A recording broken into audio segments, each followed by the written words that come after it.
look at the concept of supply. It's a new standard. It's worth 3 credits and it's externally assessed. Even if you're not planning on studying this exam, you need to understand supply because it's crucial for the final standard, which is the market where supply and demand come together. If we were in a classroom, it would take us about a week to work through these concepts. So I'm expecting that it won't take you very long. I've just noticed that I've made a mistake here. We're going to change this. It's not consumer choices. Consumer is the one that demands. This one is about the producer. So we'll just change that. Understanding of producer choices using supply. It's a 3 credit external, and you'll see a lot of similarities between what we have done in demand and what we do in supply. So let's get into it. Supply. It is kind of like demand, but we're looking at it from the producer side of it. So the producer is in business because they want to make money so they can have enough money to live off and pay for the stuff that they like to do and run their business. So we are looking at how much a producer is willing to supply at a given price. We can show supply in a supply schedule or a supply curve. So we've got a supply schedule here. It is just the same as the demand schedule, except we're talking about supply. So Fabian's weekly supply of hot bread. We've always got a title. We've got a time period in it. So the name of the person, how often he's supplying it, and what he's supplying. We've got a price in dollars and the quantity.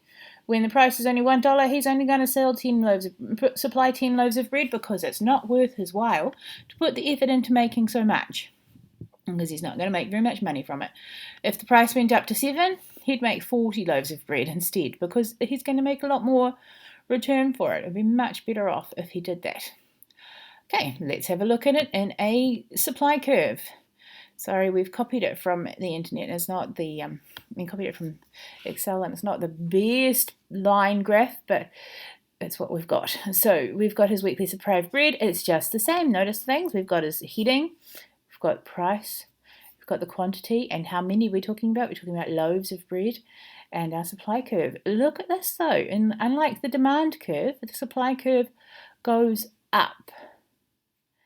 So we say that it's got a positive slope. So it's the other way to the demand curve, because as price increases, the producer is willing and able to provide more of the good or service. So if you think about that, I think you'll find it's relatively logical. We come into the law of supply. This is why the supply curve slopes up. The law of supply states that as price increases, quantity supplied increases, vice versa, ceteris paribus. Once again, notice that similarity to the law of demand. So we're saying that if the price goes up, the producer will be willing to supply more of a good. If the price is high, it's more worthwhile for them, and they will provide more. Okay, this means that as long as everything else stays the same, if the price increases, the amount a producer is willing and able to provide will increase. Remember that vice versa means it works the other way as well. If the price decreased, the producers would supply less. They would hold back their stock and try and sell it at an opportunity where it was higher, or they would just not make as much of whatever the product is because it's not worth the time and the resources to create it. So, I mean, if you think about it, if you're going to make a bigger price for something, then it's more worthwhile to actually put the effort in and create that product and sell it. Okay, let's move on. Got 2 more slides. Looking at Fabian's bread. I've talked about some of this as we've gone. So notice that when the price was high, Fabian was prepared to sell much more bread, which proves the law of supply. It is more worth Fabian's while to make bread when he can get $7 a loaf for it, and he would make 40 loaves, than if he was only able to get $3 a loaf when he would just make 15, because the profit from making the loaf, or the return from making the loaf, is much, much higher when it is $7. So it's more worthwhile to make his bread. He'll decide to put his effort into bread making instead of whatever else he spends his time on, because it's relatively more profitable to do so. And then the final slide, why do producers do this? Producers supply goods and services for sale so that they can make money. They need money to pay for their business expenses and make enough profit to provide them with income. They want to maximize their profit while they have resources, well, to make as much money as they can with the resources that they have. Just as with demand, a change in price will always be a movement along the supply curve and not to a new line.